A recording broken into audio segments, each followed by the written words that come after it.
Merry Christmas. Life is amazing. It's just mind-blowing. It's mind-blowing what can happen in life. I was talking to a man yesterday who got married, and he decided, a young man too, he decided that he's going to be a good husband. He wasn't going to cheat on his wife. He's going to work hard. He's going to take care of his family. He committed to that. Got into the prayer and just decided, I'm going to do the right thing. And life was just working very well. Then he found out his wife cheated on him. And so now he has to live with a wife who cheated on him. And he's doing it because, they have children, and the wife is really sorry that she did it. Real sorry that she did it. Have you ever done something, Satan blind you for a moment, and he convinced you to do something that is wrong, and then as soon as you do it, he step aside and let you see what you've done, and now you want to kill yourself because it's just horrible, right? Well, she is sorry that she did it. She really is, so I hope that they work it out. Most of the time, cheaters are not sorry that they cheat, but this man's wife is. She's a nice lady. I'm a little surprised she did it. She's a good woman, but so he understands that, and they're working it out. But we were talking about, it's amazing. He never thought that one day down the road, he's going to have to deal with a cheating wife. You don't know what's coming down the road. That's why it's good to deal with these little things that are happening now, so that it prepares you for things to come. Absolutely. Yes? There's a comment online. I was asleep my whole life till I heard Jesse. Now everything he says matches with my beliefs. Unfortunately, I'm a coward and come from a family full of miserable cowards. It's not a question, but it's a comment. Yeah, that's a nice comment. But the fact that he recognized he's a coward, he's overcoming it. Or he or she. That's good. Yeah. Most people are cowards. That's why we're losing families. And as a matter of fact, most families are screwed up. Have you noticed that? Most families are messed up. I haven't seen a well put together family in years. So I'm thinking it might be okay. One day, Mary, Jesus' mother, her name was Mary, right? And I'm bad at names. Mary and Jesus' brother showed up. Or they were waiting for Jesus on the outside of the synagogue or something. And someone said, Jesus, your mother and your brother is waiting for you. Are waiting for you outside. He said, my mother and my brother are those who hears God's word and absolutely keep his word. They do his word completely. That's my brother and those are my mothers and brothers. And so our blood family is not really our family. They're like a blood family, but our true family are those who hears God's word and do his word completely. Not the ones who sin, and call themselves children of God. Those are not your true brothers and sisters either. Those who are keeping the word, they hear the word, and they do the word completely. Not halfway do it, not sometime do it, but completely. Yes? On the gentleman whose wife cheated, he had no sense that she had that in her? I mean, there was nothing that there was nothing there. Really? Yeah. Wow. And they've been together for how long? They've been together about, if I took a guess, I think about 5 years or so. And he never saw any quality in her that would give rise to that possibility. Right. That's really unusual. Because she's just not that kind of woman. Yeah. She's really not that kind of woman. And he know why it happened, too. Okay. He understands all that, why she did it. Right. But no, there was no sign. Wow. And I'm happy they're trying to work it out because she's really sorry about it. Yeah. It's not like some men and women who cheat and they just say, oh, I'm sorry, but really don't mean it. Right. This is different. Right. Yeah. But yeah. And it's interesting talking to him about it. He said the way he found out that he could sense something had changed in her. He knew something, but he didn't know what it was. And cheating was the last thing he expected.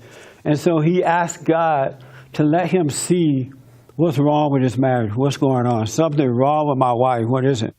And right after that, she came and told him. Isn't that amazing? So that's how he found out. She told him because she felt so guilty. And he told me that yesterday that the guy that, he didn't know the guy or something, but the guy that she cheated with, right out, called him too and just totally apologized. He's like, I was so wrong. It was just so awful. I feel like I'm going to hell. I'm truly, truly, truly sorry. Even the guy is sorry for it. Isn't that amazing? Would you stay with a woman, G, that cheat on you? No. Even if she's sorry for it? Yeah. I'm sorry? I don't care. You don't care? I'm out. What? I'm out. I'm out. Goodbye. But how about if you cheated one time and you were sorry for it, when you want your wife to try to work it out? Nah, she better not keep me Why not? because I was a dog about it.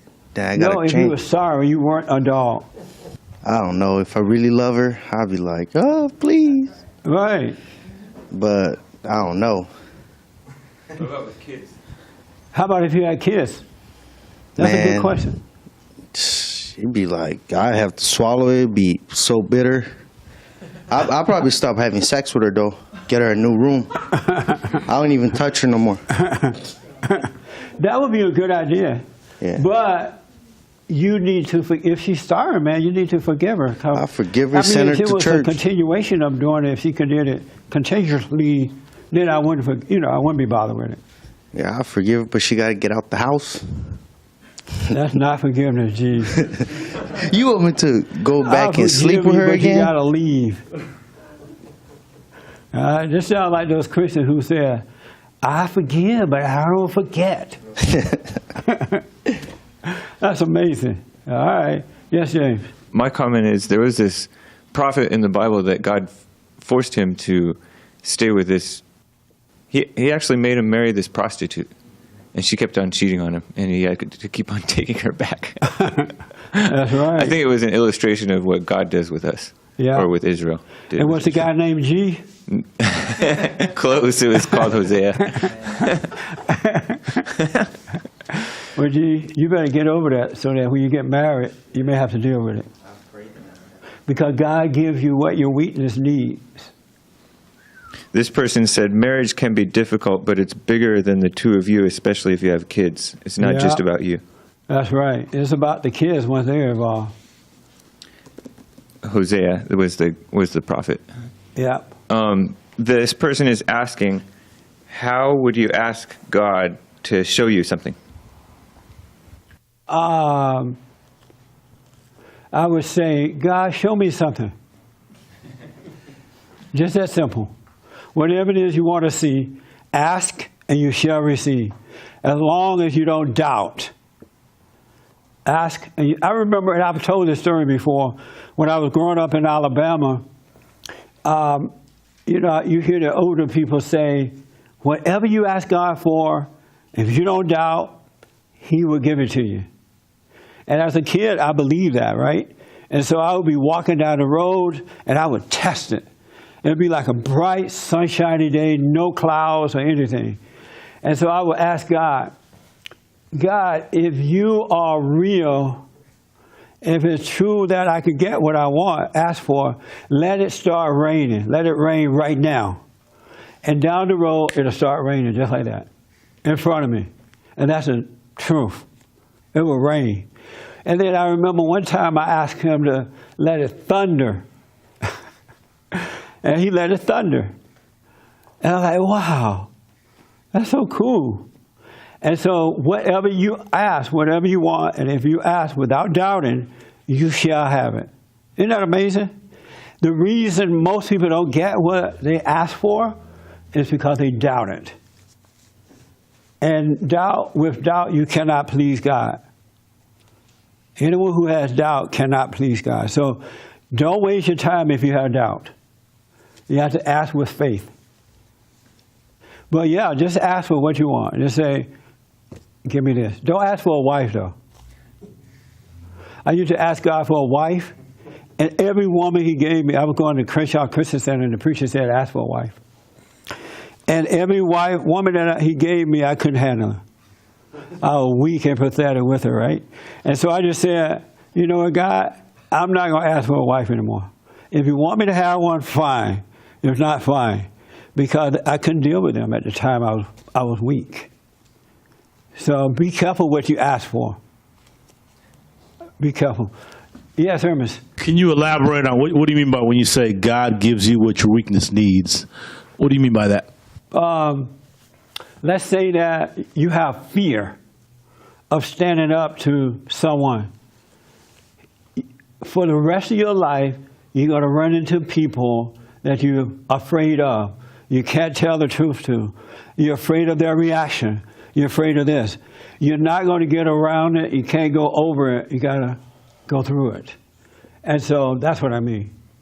But once you stand up and deal with it, then you're done with it.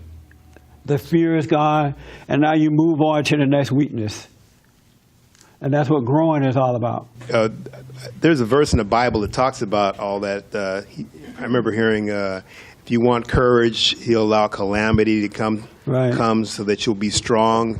If you are fearful, he'll bring terror to you so that you can learn to have strength. Yeah, God, if you want God courage, doesn't think like we think, huh? then he'll bring war to you. He'll allow those things to come to you. If you want a woman, you should be drawn to God, not to a woman. So he's going to allow those women to come to you so that you can learn to overcome. Yes, that's right. And the thing about him, he's not going to give you more than you can handle. Any more you can handle, but he's going to give you what you need. So he's not like we are. We don't want our kids to go through that. Oh, don't let them go through that. Take care of them. Watch out. Don't let them feel pain. And God doesn't think. If Jesus came right now, the Son of God, if you like come into this meeting and start speaking truth, there'll be a mob out there waiting to hang him and kill him because he would be politically incorrect. That's how deep it is. That's all I hand. Yes, sir. This person is following up with how to ask God to show you something. Yeah. They're saying, I guess because they know you, so ask with words. Yes, ask with words. Out loud. Out loud. Yeah. But when you return to the Father completely, and your nature become His nature, you don't really have to be asking anymore, because He already know your need. But on the way there, you can ask. I don't know if I might want to take that back, because you can ask God, you know what, God, give me courage, right? And you're like, okay. You want courage? And he'll give you all these things, just dump all this stuff on you, and you can't handle it. So I would just say, are they still paying attention? I'm sure. I would just say, God, let your will be done. Because a lot of times you ask for stuff that you can't handle. And because we don't know what we want, and we don't know what we need. So don't be asking. I take it back. Shut up and let God's will be done. Now, when you're going through a lot, let's say you're in grief pain because you messed up, you can ask Jesus to help you through this. You know, like, Jesus, give me your strength to go through this, and He'll help you. And that's kind of nice because you need help through things. But don't be asking for stuff. This is the person whose whole family is cowards.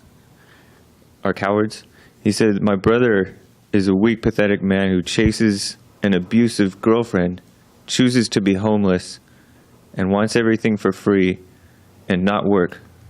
And he's not right. He says, I'm not writing this to disrespect him. But what does it have to do with asking God? No, this is referring to the guy who said that he's a coward and his whole family are cowards. Right. But I would take my eyes off my family members and just work on myself. Let them go suffer and die.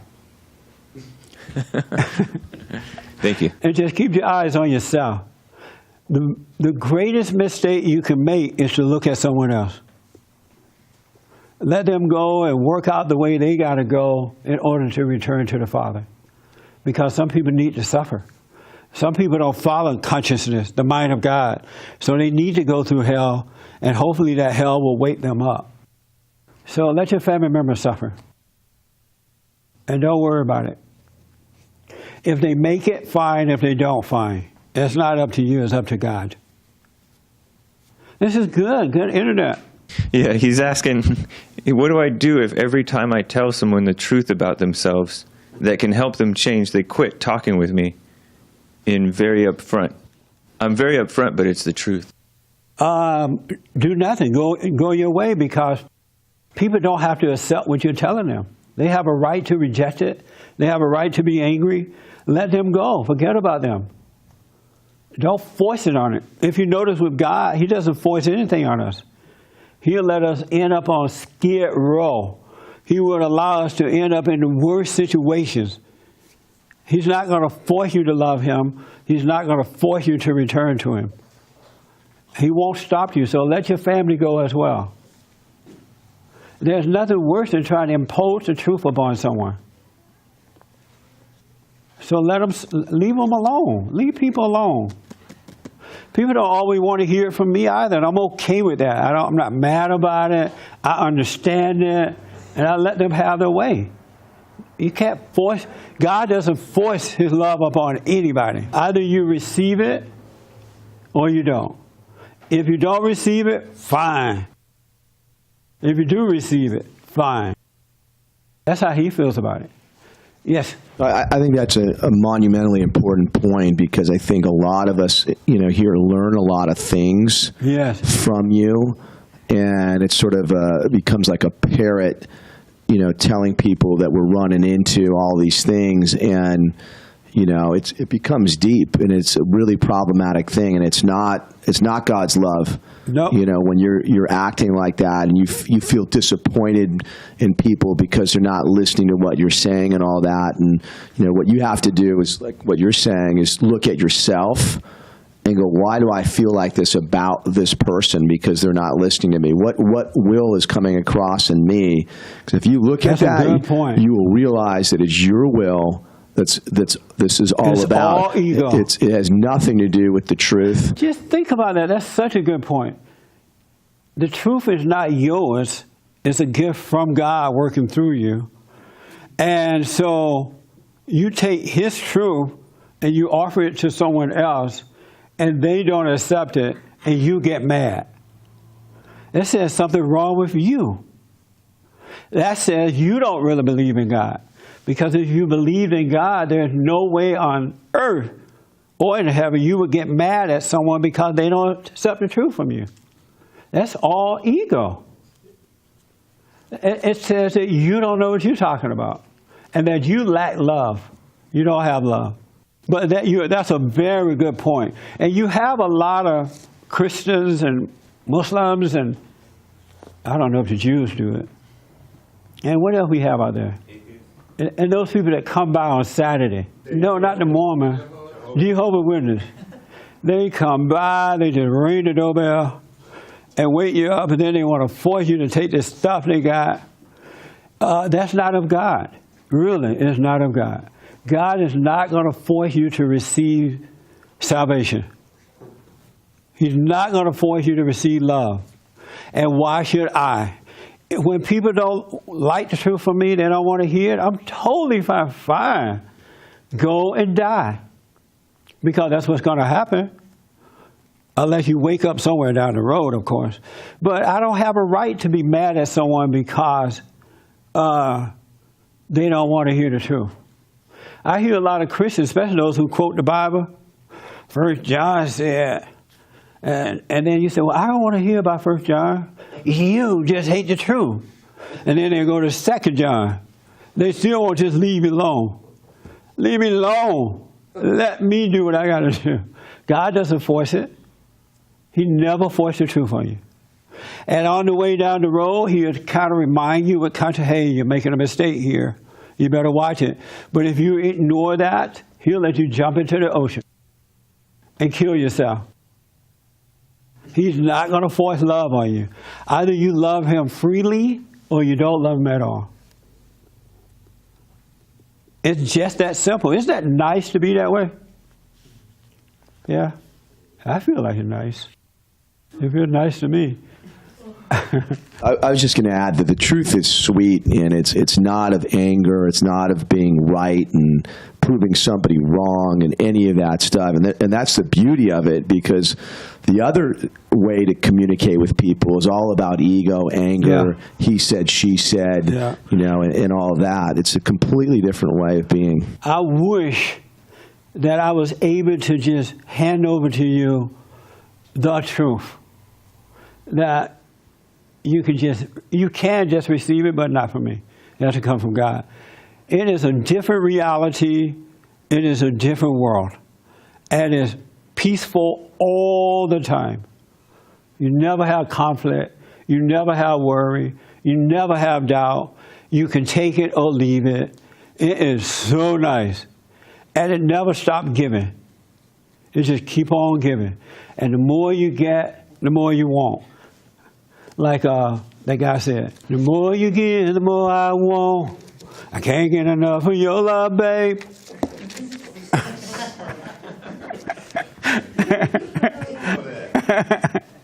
That's a soul brother. In James chapter 1, no, I'm just messing around. But I noticed that Jesus always says, pray for other people, and also pray for your enemies. So even that makes you think that you don't have to keep imposing yourself on another person. That's right. You just pray for them and just call it a day. That's right. And the way you pray for others, it just said, Lord, let your will be done for that person, whatever it might be.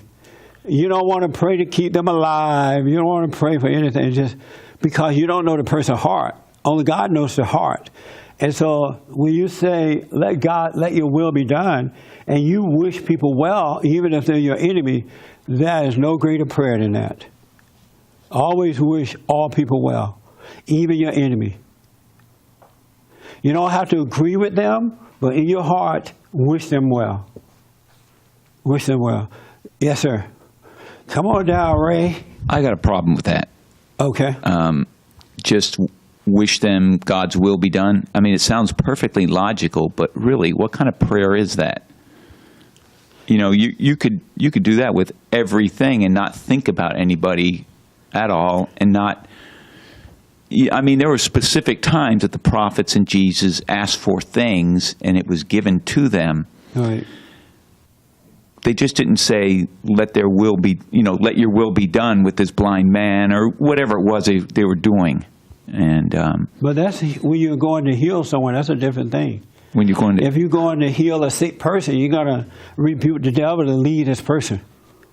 You're going there for a specific job. But if you're praying for someone and you don't know their condition and you don't know what's going on, then you ask God to let His will be done. Because if you pray for that person and God answers that prayer, that person can end up killing you.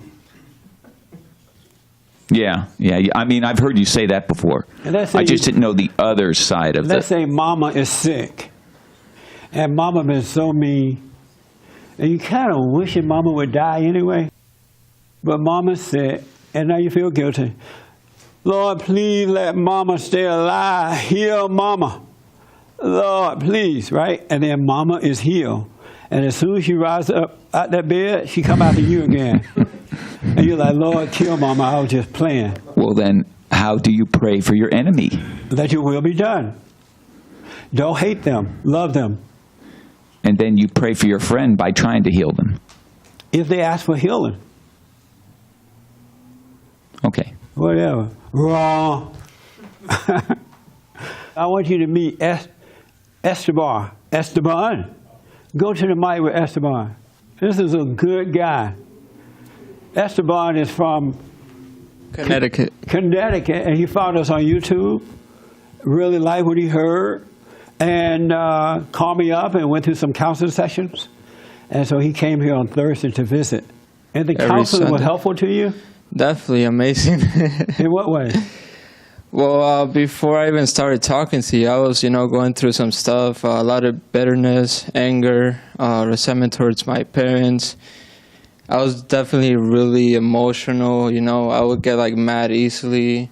Someone said something, I'll be, so angry against them for, such a long time. And, it was controlling me. And as I went through counseling, I was able to really humble myself and eventually forgive my parents.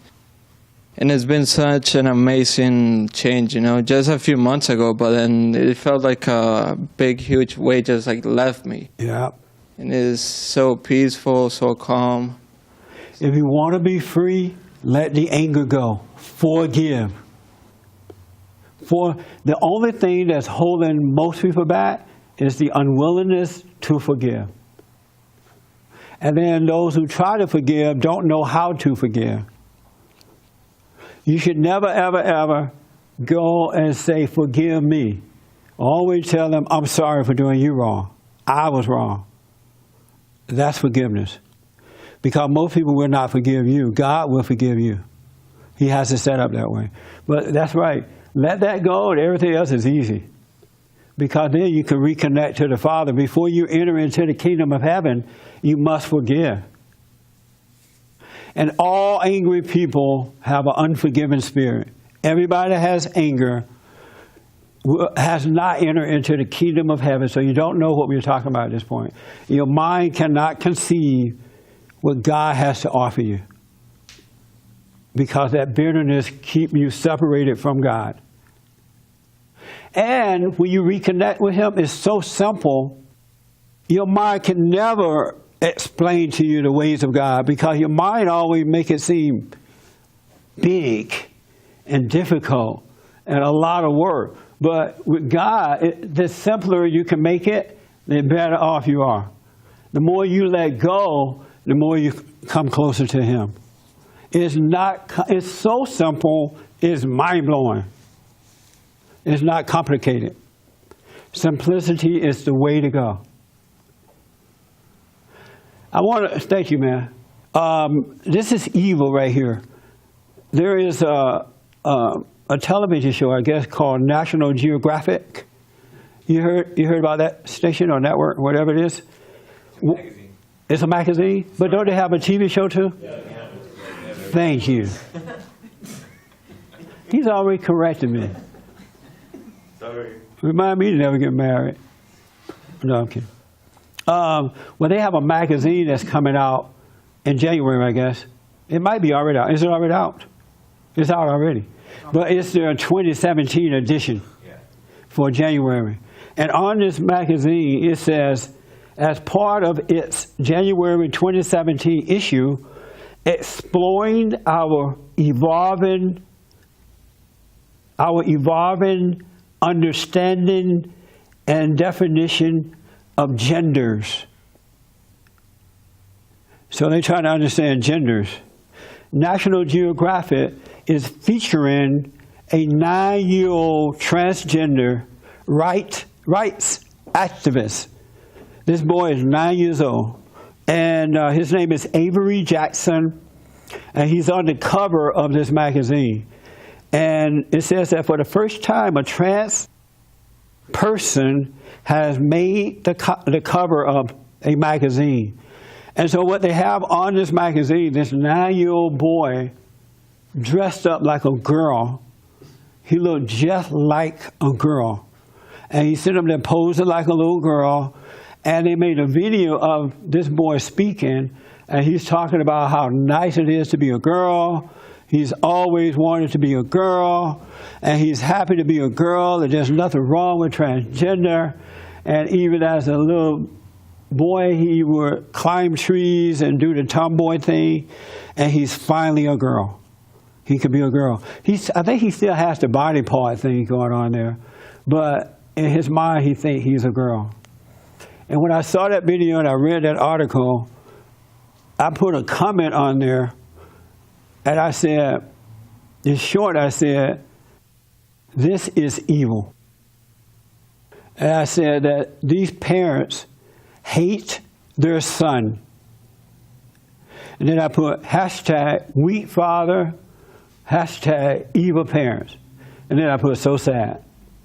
Can you imagine? Did you ever thought that one day in America, we're going to have parents who will allow their little children, boys and girls, to dress up as a boy or a girl and go that route. Encourage that.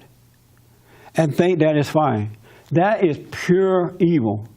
I wouldn't be surprised if this boy doesn't commit suicide by the time he's 18 years old.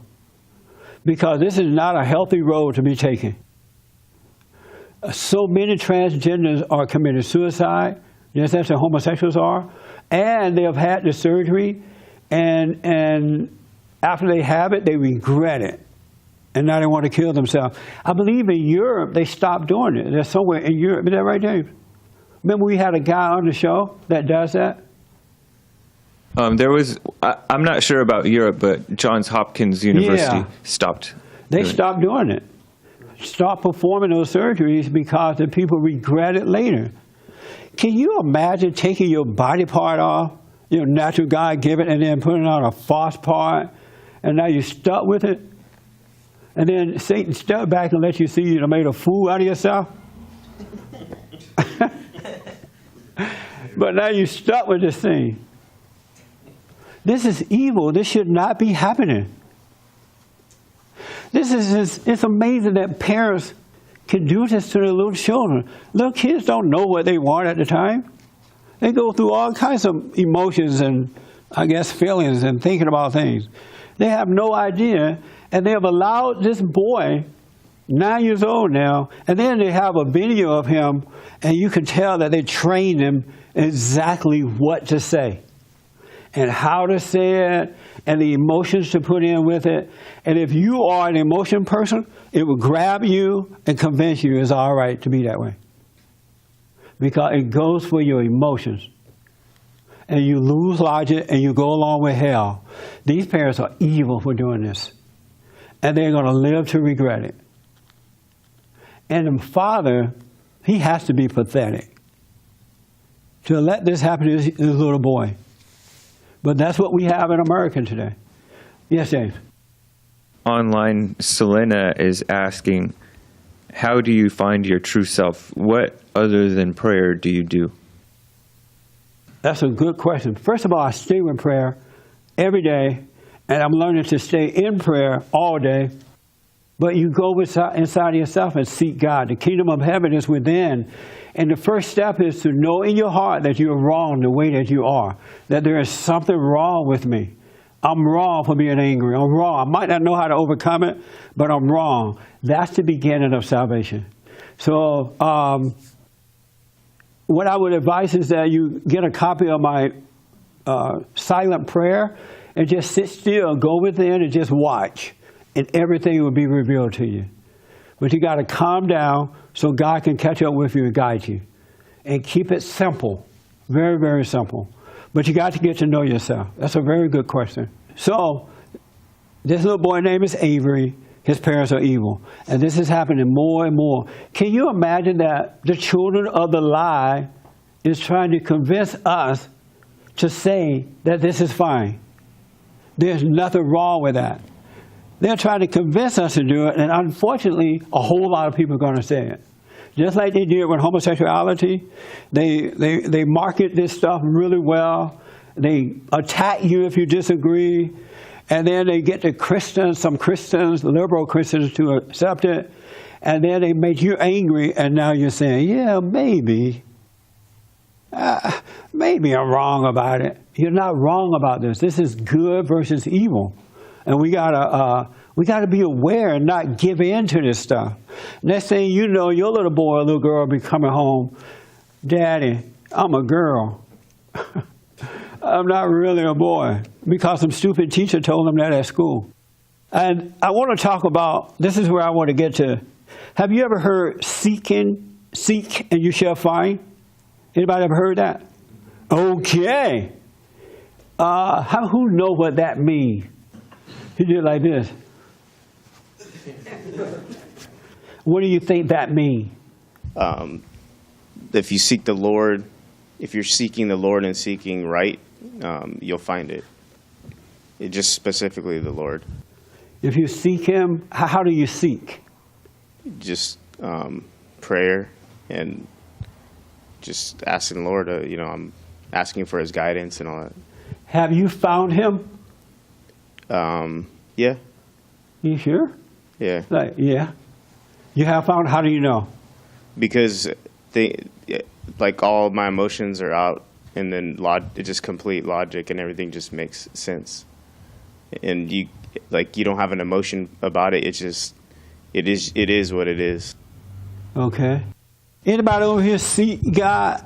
Oh, you know what it means to seek the Father? No? Y'all scared to answer, huh? Marky, you said yes because you were doing this. Man, time is going. I had an idea, but You have an idea? Yeah, I was just thinking. You're not sure? No, I'm really not. Well, then you can't tell us. Oh, Take that mic away from that man. How about the lady in the pink? Do you seek God? I seek Him in prayer. Like how? I pray. I pray with my inner feelings. Okay. Oh, okay. I pray. That's how I seek Him. Okay. Marcus and Sheila took me to a restaurant for lunch this week. Well, last week now, right? Because Sunday is the beginning of a new week. And I talked about it on the radio show. And it was a black restaurant, owned by blacks. And it was so nice. It was so nice that I gave them free advertisement when I got back to the show. And it was called Harold and Bell. It's nice and clean and sophisticated. They got a nice bar for those who drink. And so you can eat dinner in there and drink and watch the TV. And they look like they added to it like an extra room to it. It is so nice. And what really got my attention is that the waiters and the waitresses didn't have an attitude. And they were black.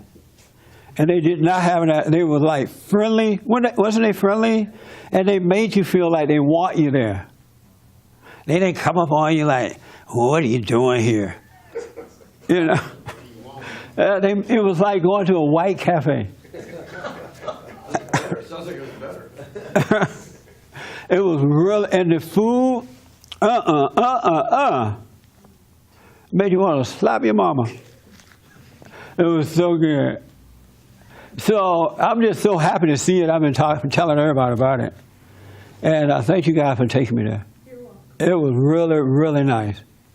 It's in not a very welcoming neighborhood, but make sure you take your gun with you or something.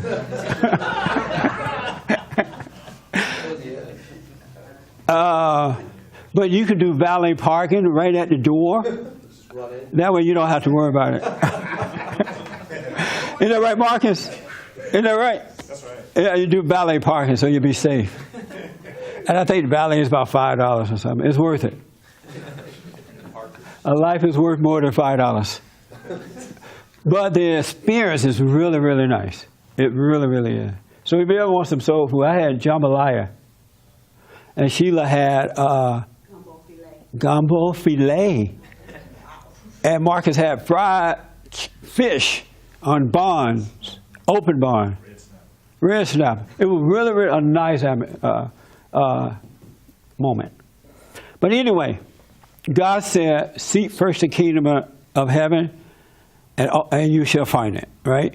And so here's what I realized is that, and I'm going to give you some scriptures on it in a minute, is that the fact that you realize you need to seek it, you've already found it. Because you're yearning for something that you know was lost, but just forgot what it was. Because when we come into the earth, we know the Father as children. We come in innocent, and then we're born into a sinful family, and then we turn sinful because we hate our parents, we hate the hell we're going through. And so you know the Father. You have a relationship with the Father. You just forget it. And so there's something deep down in you that is reminding you that something is missing. Something deep in you lets you know that something is wrong. I have all the friends, I have all the money, I live in a beautiful area, I have a great job, but something is missing. And so the moment you realize that, in that very moment you found God. And then you start to grow. The only problem is that most people don't stay with it. They don't leave the cup open. They don't leave it empty so that God can continue to fulfill it, fill it up. You don't hold on to it, don't attach yourself to anything, and then God will fulfill that all the time. You'll start to just grow. But you already have it when you recognize something is missing. And you just forgot. But if you stay in prayer and stay with it, stay quiet, be aware, the mind of God, you will start to see it. And don't stop. Don't give up. Stay with prayer. A lot of people fall away because now they feel better, and they go back to their old habits, and they go right into hell. It's best not to even seek God if you're not going to stay with it. Because something in the Bible that says, like, he take the demons away from you. I'm paraphrasing. But then when you turn away, he brings 7 more or something that attack you. Something like that, right? Do you know the scripture? Yeah, it says when they get the demon out, he returns looking for a home, Yeah. And if you let it in, he's gonna return with 7 demons, worse than the first one. So you have to be more and more open, stay open, but you've already found the Father, and you will see that you have. You just forgot about him. Most people don't. They know something is missing, but they cover it up with other things: sex, movies, lies and video games, all that kind of stuff. Drinking. But if you're truly seeking him, you have already found him. Just stay with it. Don't stop. Stay with it. Even if you should step backwards, you mess up on something. No big deal. And don't judge it. He said analyze thought. You can't analyze thoughts. You did use the word analyze, right? Yeah. This is a spiritual battle. There's nothing you can do. And you've got to accept that if you want God to take over your life. Of yourself, you could do nothing. So let go of all that stuff. You don't know anything, and of yourself, you could do nothing. The ego doesn't want that to happen because it's the nature of Satan, and it will die, and it doesn't want to die. That's why I try to convince you, you need to be doing something. You need to be figuring this out. You need this. You don't need anything. You need to let go. You need to turn around and go the other way. And then you'll know God. It's simple, folks. It's so simple, it's amazing. But you got to stay with it. And the more you get, the more you learn. The more wisdom he gives you. But you got to be serious about it. And when I say serious about it, I don't mean like serious. You know what I mean? I mean like stay with it, serious kind of thing. And you're still going to have fun. A lot of people don't want to stop doing it because it looks like you're not going to have fun. You're going to have better fun. I have so much fun. Even when I'm by myself, I'm having fun. Because you're constantly discovering. And you're at peace. And you want for nothing. Identify with people, places, and things. And you see that you are the son of God. He is your father. Or daughter of God. He is your father. And you see that Jesus is your brother. And you see that whatever he owns is yours too. So you don't have to worry about things. As a matter of fact, you wouldn't even have the desire to seek and find God if the desire was not already there. It's something there that's letting you know something's missing. He loves us enough to have done that for us. Yes, Ed? One of the interesting things about seeking you shall find, seek anything and you're going to find that. If you want That's cocaine, right. You're going to find it. If you want a good time with a good time person, you're going to find That's that. deep. Whatever it is you find, Yeah. you've been seeking it. And it's a good thing to know when you reach something, you go, oh, I guess this is what I was looking for. Maybe this ain't the answer. That's right. Whatever, That's a whatever you're very looking good for, you're going to point. find it. Yeah. And the thing about this way I'm telling you, it's so amazing. It is nothing what you can imagine. And then it's like I said, the more you give, the more you want. But he showed you how to relax so he can give you more wisdom. Just like Satan control you, he'll control you too. Ask and it will be given to you. Search and you will find. Knock and the door will be open to you. Everyone who asks receives. Everyone who searches finds. Everyone who knocks will have the door opened.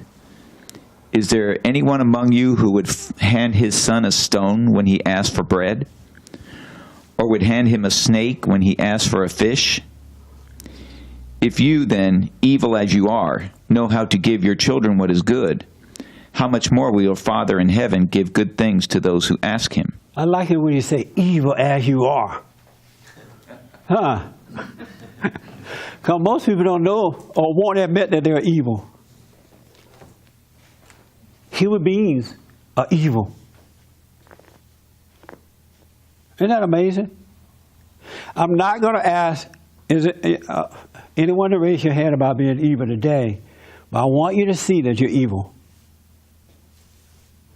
And once you see it, don't judge it.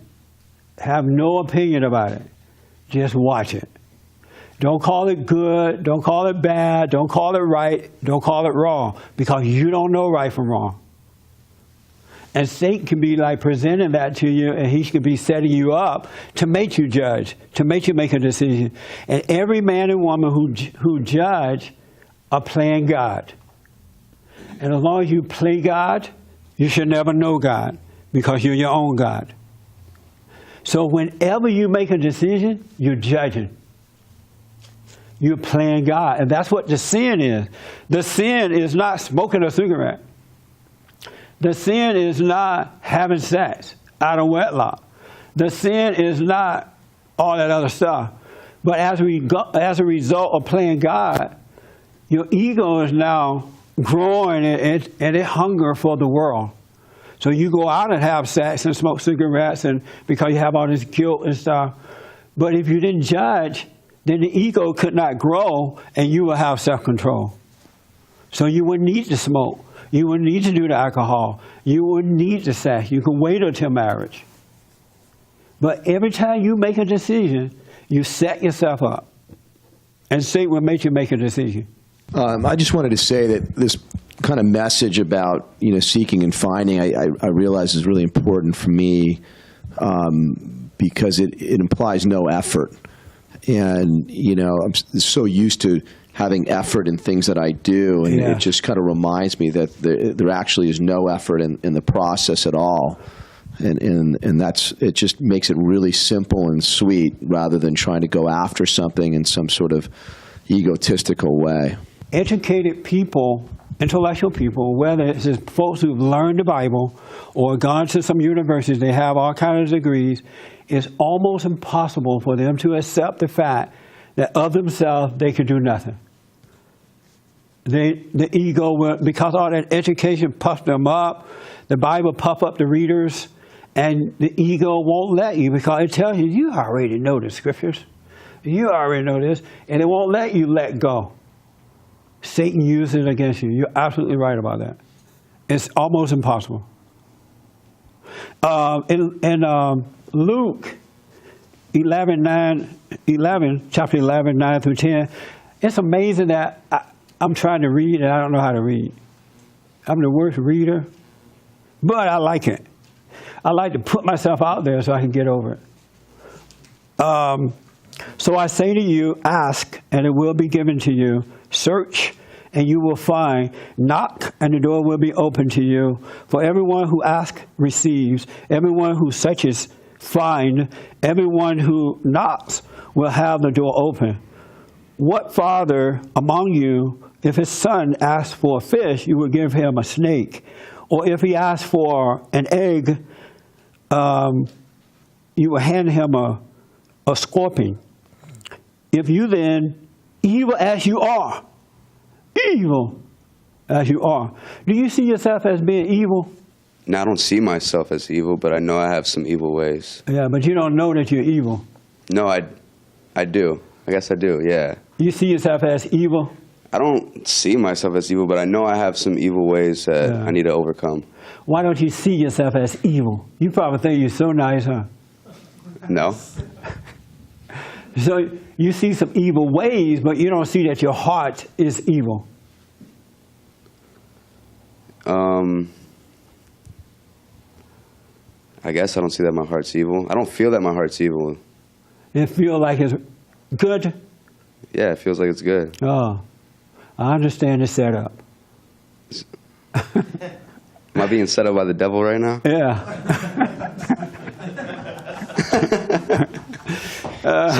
So do you think you could have evil ways, some evil ways, and have a good heart?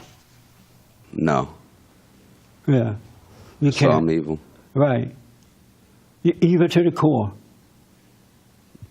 And that smile, it fools everybody until No, you get I'm them. not.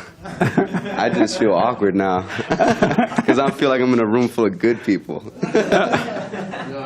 No, you're not. But I'm not. Yeah. That's right. That is a lie from the devil. Satan is like, oh, you just admitted you're evil. Now all these good people looking at you. He's lying to you. Yeah. He's totally lying to you. But to see it is enough. Don't be mad about it. Don't judge yourself about it. And to overcome it is simply to admit it, to see it. Yeah, I try not to think about it, like, or else I'll drive myself crazy. I feel like. Yeah, only because you're judging it. Yeah. If you don't have it, you need to see it, but don't have an opinion about it. Don't say, "Oh, I'm an evil Feel person." sorry for yourself or nothing. Right. Like, yeah. Just see it. That's all you need to do, and pray, and it will change. Okay. That makes sense? Yeah, I try to stay in the. Yeah, that makes perfect sense. Are you doing the prayer? Honestly, I fell off. Like, I was doing it, but I'm going to get back on it tonight. Man, I urge you to get back on it. And correct me on this if I'm wrong. Didn't somewhere, you remember that guy John the Baptist? Didn't he tell his disciples, in your very center there is someone you do not recognize? One of the John said it. Yeah, it's there. And the moment you start seeking, you have him. Now, Satan will try to convince you that you don't, but you do. He's right there with you. He's been there all along. He's been with you all along, but you've been up here in your head. You've been out in the world, and you have not recognized. All right. Oh, did I finish reading this? If you then, evil as you are, know how to give your children what is good, how much more will the Heavenly Father give the Holy Spirit to those who ask Him? You got to ask and don't doubt. All right? But don't stop seeking. Look how you stopped seeking already. On the run, and you stop praying. I give thanks to God every morning for waking up, for another day of life. That's not enough. The children of Satan waking up every day for life. Yeah. And I'm sure the children of the devil get up. Thank you for life. You ask someone, how you doing? I'm alive. Sound miserable. What? Those people usually are miserable. I'm grateful to be alive, but I want to have peace in my life. Christ came that I might have peace. I don't want to just be alive and suffering, making all kind of stupid mistakes, getting involved in all kind of situations. It's, don't you want more than that? Oh, how you doing? I got cancer. My son went to jail today. My daughter got pregnant by an old no-good man. But I'm alive. It's greater than that. God wants much more than that for you. You're lucky to be alive so that you can repent and maybe get a chance to live. But you want to live. You want life. That make sense? No? Well, here's what I recommend. I'll take your question. I got to wind down. Here's what I recommend. Do what you want.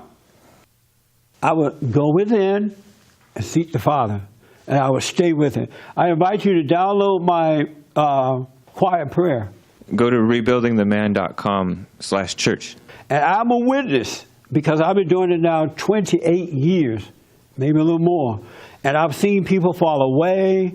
They start doing it, and that has encouraged me to stay with it. But I stay with it because I see how God has taken over my life and how He's changing me, how He's giving me peace, and He's just fulfilling my life. Wisdom is amazing. He give you wisdom. It is amazing. Lord, teach me how to treat my neighbor. And every day I want you to teach me love, my friend. Lord, fill me with your Holy Spirit. Talking about, it's amazing. He never thought that one day down the road he's going to have to deal with a cheating wife. You don't know what's coming down the road. That's why it's good to deal with these little things that are happening now, so that it prepares you for things to come. Absolutely. Yes. There's a comment online. I was asleep my whole life till I heard Jesse. Now everything he says matches with my beliefs. Unfortunately, I'm a coward and come from a family full of miserable cowards.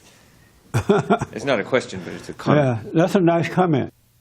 But the fact that he recognized he's a coward, he's overcoming it. Or he or she. That's good. Yeah. Most people are cowards. That's why we're losing families. And as a matter of fact, most families are screwed up. Have you noticed that? Most families are messed up. I haven't seen a well put together family in years. So I'm thinking it might be okay. One day, Mary, Jesus' mother, her name was Mary, right? And I'm bad at names. Mary and Jesus' brother showed up. Or they were waiting for Jesus on the outside of the synagogue or something. And someone said, Jesus, your mother and your brother is waiting for you. Are waiting for you outside. He said, my mother and my brother are those who hears God's word and absolutely keep his word. They do his word completely. That's my brother and that's not forgiveness, Jesus. You want me to go back and sleep with her again? You gotta leave. This sounds like those Christians who said, I forgive, but I don't forget. That's amazing. All right. Yes, James. My comment is there was this prophet in the Bible that God forced him to stay with this. He actually made him marry this prostitute, and she kept on cheating on him, and he had to keep on taking her back. That's right. I think it was an illustration of what God does with us, or with Israel. And what's the guy named G? Close. It was called Hosea. Well, G, you better get over that so that when you get married, you may have to deal with it. Because God gives you what your weakness needs. This person said, marriage can be difficult, but it's bigger than the two of you, especially if you have kids. It's not just about you. That's right. It's about the kids once they're involved. Hosea was the prophet. Yeah. This person is asking, how would you ask God to show you something? I would say, God, show me something. Just that simple. Whatever it is you want to see, ask and you shall receive. As long as you don't doubt. Ask. And I remember, and I've told this story before, when I was growing up in Alabama, you hear the older people say, whatever you ask God for, if you don't doubt, he will give it to you. And that's it. And right after that, she came and told him. Isn't that amazing? So that's how he found out. She told him because she felt so guilty. And he told me that yesterday that the guy that, he didn't know the guy or something, but the guy that she cheated with, called him too and just totally apologized. He's like, I was so wrong. It was just so awful. I feel like I'm going to hell. I'm truly, truly, truly sorry. Even the guy is sorry for it. Isn't that amazing? Would you stay with a woman, G, that cheat on you? No. Even if she's sorry for it? Yeah. I'm sorry? I don't care. You don't care? I'm out. What? I'm out. I'm out. Goodbye. But how about if you cheated one time and you were sorry for it, wouldn't you want your wife to try to work it out? Nah, she better not keep me. Why not? Because I was a dog about it. Then I gotta no, if change. you were sorry, you weren't a dog. I don't know. If I really love her, I'll be like, oh, please. Right. But I don't know.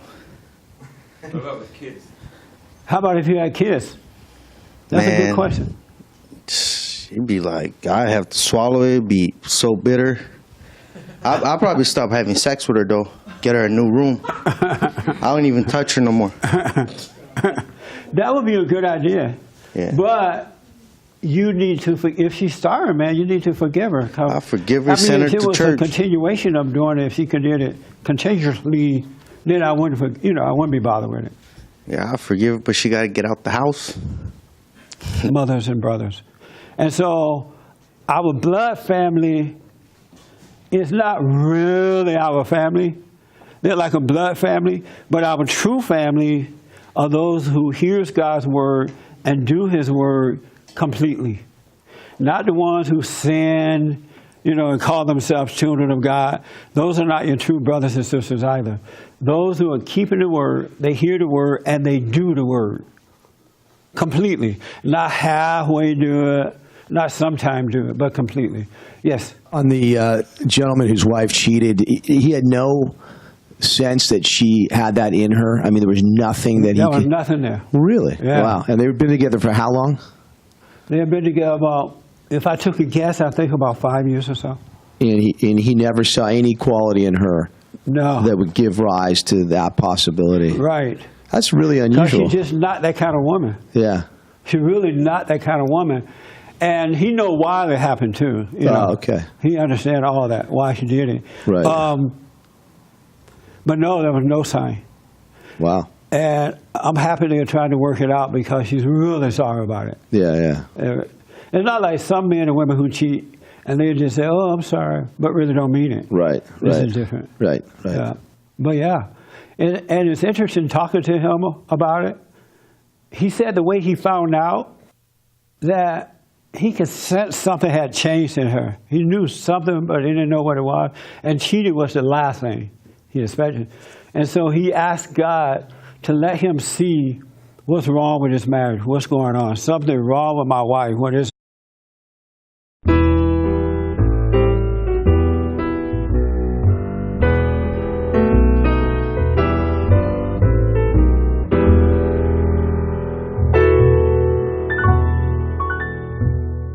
Merry Christmas. Life is amazing. It's just mind-blowing. It's mind-blowing what can happen in life. I was talking to a man yesterday who got married, and he decided, a young man too, he decided that he's going to be a good husband. He wasn't going to cheat on his wife. He's going to work hard. He's going to take care of his family. He committed to that. Got into the prayer and just decided, I'm going to do the right thing. And life was just working very well. Then he found out his wife cheated on him. And so now he has to live with a wife who cheated on him. And he's doing it because, they have children, and the wife is really sorry that she did it. Real sorry that she did it. Have you ever done something, Satan blind you for a moment, and he convinced you to do something that is wrong, and then as soon as you do it, he step aside and let you see what you've done, and now you want to kill yourself because it's just horrible, right? Well, she is sorry that she did it. She really is. So I hope that they work it out. Most of the time, cheaters are not sorry that they cheat, but this man's wife is. She's a nice lady. I'm a little surprised she did it. She's a good woman, but so he understands that, and they're working it out. But we were